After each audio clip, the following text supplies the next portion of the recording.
दोस्तों, यदि आप हमारे चैनल पर नए हैं तो चैनल को सब्सक्राइब करके ऑल नोटिफिकेशन सेट पर क्लिक करें और वीडियो को लाइक और शेयर करना ना भूलें और कमेंट में अपनी राय दें। आइए मेरी भविष्यवाणी की पुस्तक में से आज के पवित्र वचन को पढ़ते हैं, जो परमेश्वर के दास अपोस्तल यशप नरोला जी और परमेश्वर की दासी पास्टर सोनिया यशप नरोला जी के द्वारा लिखा गया है। आज का वचन आत्मिक विधि की ताकत, जैसे गिनती 22:6 में लिखा है, इसलिए आ और उन लोगों को मेरे निमित्त साफ दे, क्योंकि वे मुझसे अधिक बलवंत हैं। तब संभव है कि हम उन पर जयवंत हों और हम सब इनको अपने देश से मार कर निकाल दें, क्योंकि यह मैं जानता हूँ कि जिसको तू आशीर्वाद देता है वह धन्य होता है, और जिसको तू श्राप देता है वह श्रापित होता है। मेरे प्रियो, बाइबल में लिखा है कि इजरायलियों के हाथों एमोरियों की हार के कारण राजा बालाक ने योजना बनाई कि इजरायलियों को श्राप देने के लिए बिलाम को बुलाया जाए। उसने बिलाम नबी को लालच देकर इजरायलियों को श्राप देने के लिए बुला लिया। बालाक को पता था कि अगर बिलाम के मुंह से श्राप निकलता है तो वह पूरा हो जाता है, और अगर आशीष निकलती है तो वह आशीष पूरी होती है।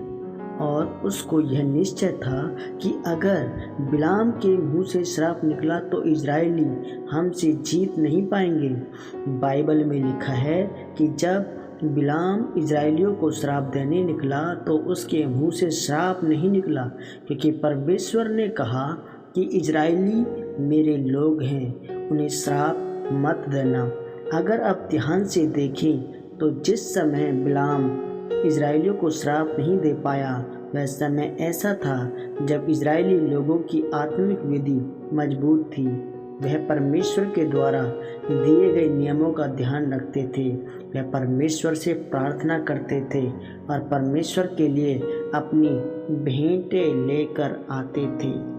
अब आप चाहें जितने मर्जी बड़े बिशप क्यों ना हो, जितने मर्जी बड़े प्रेरित क्यों ना हो, अगर आपकी आत्मिक विधि कमज़ोर है, टूटी हुई है, तो आप शैतान के सामने खड़े नहीं रह सकते, क्योंकि शैतान की भी एक विधि है, और उस विधि का काम यह है कि जो कुछ परमेश्वर ने आपको जीवन में घोषित किया है या जो परमेश्वर आपके जीवन में करना चाहता है, वह आपके जीवन में कभी भी पूरा ना हो।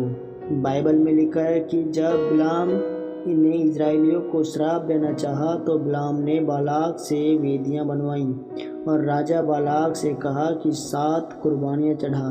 तब 7 कुर्बानियां देने के बाद भी बिलाम ने इजरायलियों को श्राप की बजाय आशीष ही दी। राजा बालाक बिलाम पर कुड़कुड़ाया और एक बार फिर से कुर्बानी दी, लेकिन फिर से उसने इजरायलियों को श्राप की बजाय आशीष ही दी, क्योंकि इजरायली परमेश्वर के बताए हुए रास्ते पर चलते थे, इसलिए बिलाम उन्हें श्रापित नहीं कर पाया। अगर आपकी वेदी कमज़ोर है तो जो कुछ शैतान चाहता है वह अपने मुंह से बोलेगा और आपका जीवन प्रभावित होगा। बिलाम इसलिए इजरायलियों को श्राप नहीं दे पाया क्योंकि इजरायलियों की वेदियां मजबूत थीं। इसलिए अगर आप मसीही हैं और एक जीवंत जीवन व्यतीत करना चाहते हैं तो अपनी प्रार्थना की वेदी बनाएं। वेदी का मतलब आपको रोज परमेश्वर के सामने जाकर प्रार्थना करनी है, और आपने अपनी प्रार्थना के समय को निरंतर बनाए रखना है और पवित्रताई के साथ जीवन व्यतीत करना है, ताकि परमेश्वर का आत्मा आपके जीवन में आपकी लड़ाइयों को लड़े और आपको सुरक्षित रख सके। आमीन आमीन। अंगीकार। यह अंगीकार आपकी तरफ से किया जाए। सर्वशक्तिमान परमेश्वर, इस वचन के लिए मैं आपका धन्यवाद करता हूँ। परमेश्वर, मैं अंगीकार करता हूँ कि मैं अपनी आत्मिक विधि को बनाकर रखूँगा, ताकि शैतान की कोई भी योजना मेरे जीवन में काम ना कर सके और मैं एक सामर्थी जीवन जी सकूं, प्रभु यीशु मसीह के सामर्थी नाम में। आमीन आमीन आमीन। सबको जय मसीह की। God bless you all of you.